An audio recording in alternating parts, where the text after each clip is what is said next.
I know what you're thinking. I'm not supposed to be here today. Well, that's very true. I'm supposed to be reviewing The Incredibles, but I am not going to get to see that tonight because last night, well, over the last couple of days, I've had 102 fever, so I'm going to stay home and review Cloak and Dagger. I'll just have to leave out the 3D effects that are coming out of the screen at me right now. Those might be hallucinations. Welcome to the heart of the stories we tell. My name is Rob, and tonight I will be reviewing Cloak and Dagger, Episode 3 of Season 1, Stained Glass. Tandy goes on the run as Detective O'Reilly closes in on her. Alright, so overall this is a really good show so far. Last week I talked about the fact that they're balancing it. They're keeping them apart, but they're still having the story be coherent and together. The darkness and the light is very much played off one another, and at the same time you're seeing consequences to actions as we go. I was reminded of the fact that one of my friends who has never heard of Cloak and Dagger before in any of the comics, even though he's a comic book fan, didn't even know Cloak was a person. He was under the impression from the few pieces of art that he saw that he was a living cloak. Yeah, okay, maybe at some point I'm going to have to do a whole full explainer video. But okay, for those of you that don't know what I do here, I take apart stories, I review them as they come out, I do Throwback Thursdays from time to time for older stories, and do things like this in the here and now. If that sounds interesting to you and you want to hear my analysis of how and why we tell stories, click subscribe. Also leave me a comment, let me know. This works best if we can work and talk together, if we can figure out what it is about Cloak and Dagger that works and doesn't work, as we try to get to the heart of the story that it's trying to tell. And tonight we get to flesh out a little bit more about the rest of the supporting cast members, what they're thinking about, and how they're going to interact with the story, which is interesting because right now we have the light and the dark, and we have everything in between. But we also got something I wasn't expecting tonight, a little bit of a history lesson on voodoo. I'm not exactly a voodoo aficionado, but I do know that what they were saying at least partially is true. Voodoo itself isn't a religion. It's like Buddha. It's a belief philosophy that you can apply to your own religion. And as such, some of the most famous voodoo priests and priestesses were Christian. Just, FYI, that's true. But I guess we need to throw this up there now. So once again, it's stop. Spoiler time. And I have to say, big kudo points for sleazy lawyer who's banging Dagger's mom, Tandy's mom. If you don't have a warrant, you can't come in. Let me just start right off the bat. The first thing that you think is if you're an innocent person, you have nothing to hide. Well, fair is fair. They're not innocent people.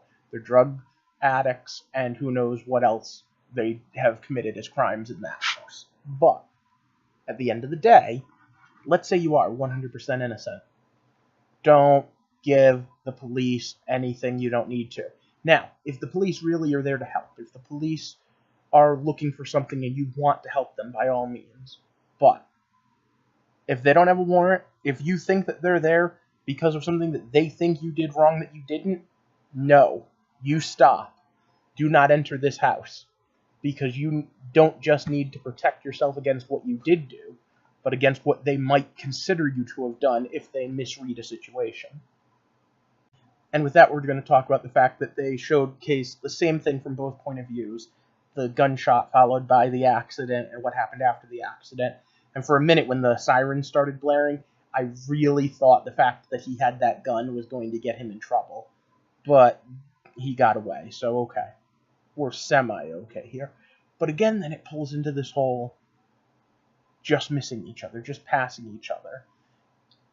The detective is looking for Tandy. She is smart. She put together, hey, you have defensive wounds on your face. Hey, your pants were unbuckled. Hey, you're probably a rapist piece of shit that deserved to get stabbed. But from there, the two main characters both go on spiritual journeys. Now, Tyron has a slight advantage. His new girlfriend is helping her now, along with the fact that her aunt is some sort of voodoo mystic. But at the end of the day, they're both doing a spiritual walkabout. And I have to say, as someone who remembers being a teenage guy, I thought it was hysterical that they turned the normal trope on its head. Well, you have to get undressed. Alright, fine, I'll turn around. Completely undressed. Then again, imagine the outcry if they had done the exact same thing, but it was Tandy getting undressed and someone turned around to look. Alright, either way, once the ritual is complete, Cloak is walking around inside his house. Dagger is walking around inside the schoolyard. But at the end of the day, they're both within the light force and the dark force. The voodoo mystic probably didn't have a chance to realize how powerful these two are. And definite props to whoever wrote the joke. There's a place you can go where you can buy all of these things. Where's that? Whole Foods. However, then the walkabout itself made me think of stabbing westward. You cannot save me. You can't even save yourself. I cannot save you. I can't even save myself. Actually, that song describes this series to a T. Battered, broken, battered. Alright, so Tandy gets to see that Tyrone is pretty much stuck in a cycle. That no matter what happens, he's always going to end up in a bad situation. And he gets to see that Tandy is running away. And both of them have to tell the other one, you have to try something else. And then, the title of the episode, roll credits, the stained glass mirror. The stained glass window, not mirror. That they both are on either side of. One outside looking in, the other outside. One outside looking in and one inside looking out. The darkness and the light calling to each other. And again, at no point do the two characters actually interact. What they're seeing are figments, shadows. Their darkness within each other. The problem that the other one has to deal with. And it's great. Because at no point are the two actually on screen together. They're on screen with their younger self or watching what the other one's doing without being able to interact. It's poetic. Powerful. I really liked it.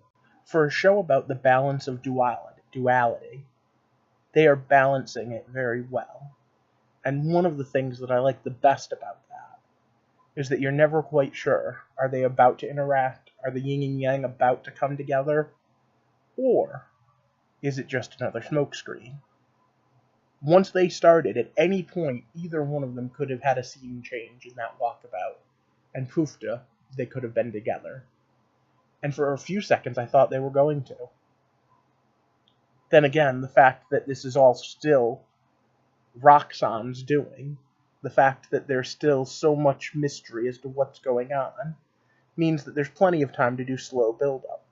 But if the ad for next week is any indication, it does look, at least on the surface, like we're going to at least have the characters ask the questions, even if we don't get answers to them. Or at least not satisfying answers to them. Because they're going to be together again. I love the question, how close can we get before our powers interact? And I think the answer is going to surprise everyone, especially them. But I also want to talk about that 3D printing that was happening the whole time. A statue.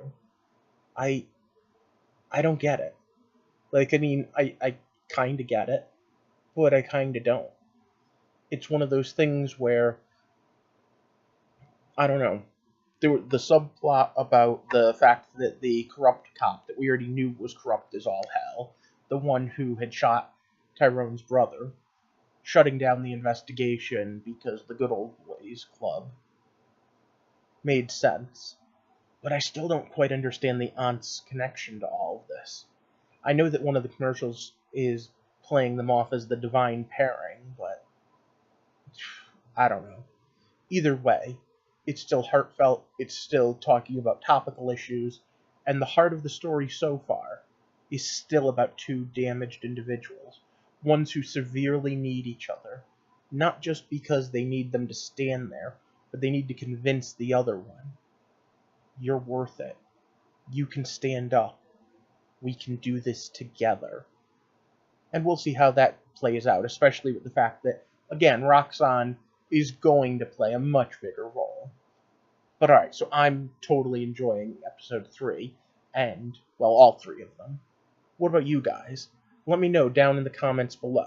Especially let me know if you think that the special effects mean that they're spending a lot of money on this. I mean, I think that the light and darkness effects have been pretty amazing in this. But maybe I'm easily impressed. For now, I need you to do me a favor and like and share this video, especially since I'm trying to build up my following here. So if you haven't already, also click that subscribe button. What I want to do is I want to examine how and why we tell stories, and I think a complex story like this is going to be a great one for it. But what do you think? And also, do you enjoy it? Is this fun to you? Or would you have preferred to see them battling supervillains? Let me know that too. For now, I hope you have a good night, and thank you for walking with me through the heart of the stories we tell.